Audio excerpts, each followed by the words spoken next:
안녕하세요 로버트 별. 오늘은 일본의 국가부채에 관련된 이야기로 인해 현재 중국인 관광객에게 더욱 기댈 수밖에 없었던 일본의 국가부채 상황이라는 주제로 이야기해 보겠습니다. 이제는 일상생활에서 현금보다 카드를 사용하는 분들을 더 쉽게 찾아볼 수 있습니다. 카드를 사용하면 지폐와 동전을 번거롭게 보관하지 않아도 되고 분실시 정치로 피해를 예방할 수도 있기도 합니다.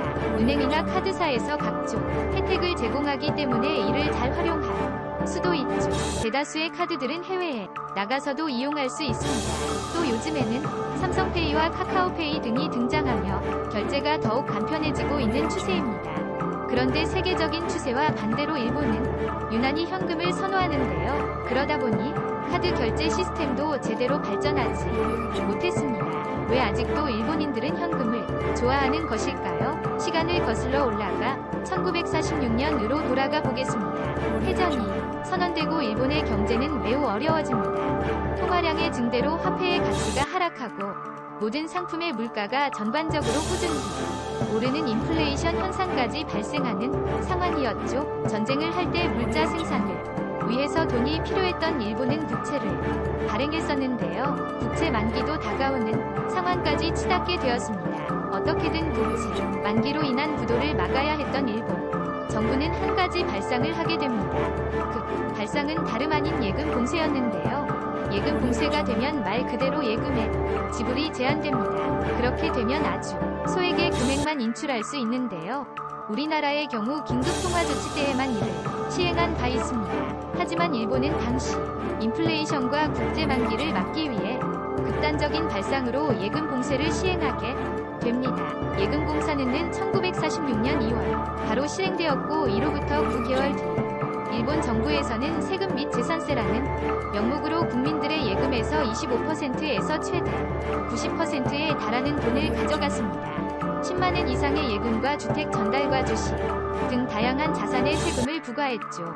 당연히 국민들에게 반발이 이어졌는데요. 반면 한국의 경우 현재의 예금 봉쇄가 불가능합니다. 1962년 6월 화폐개혁을 위해 제정되었던 긴급금융조치법이 2005년 33년 만에 폐지되었기 때문인데요. 하지만 일본에는 아직도 이러한 법률이 버젓이 존재하고 있습니다. 언제든지 일본 정부가 예금 봉쇄를 시행할 수 있다는 것인데요. 이러한 과거 사건으로 인해 일본 국민들의 대부분은 은행을 크게 신뢰하지 않으며 집에 직접 현금이나 환불을 보관하고 있다고 합니다. 종전 이전 1944년 말 일본의 GDP 대비 국가부채 비율은 2004%였습니다. 국제통화기금 IMF에 따르면 2011년 기준 일본의 국가부채 비율은 2375%입니다. 전 세계 주요 국가 중에서 가장 높은 수준이었으며 미국의 2배 수준이었죠. 2015년 12월 일본 도쿄신문은 국가부채가 GDP 대비 200%를 넘기며 태평양 전쟁 말기 수준에 이르렀다며 패전 직전 수준이라는 자극적인 표현을 사용하기도 했습니다.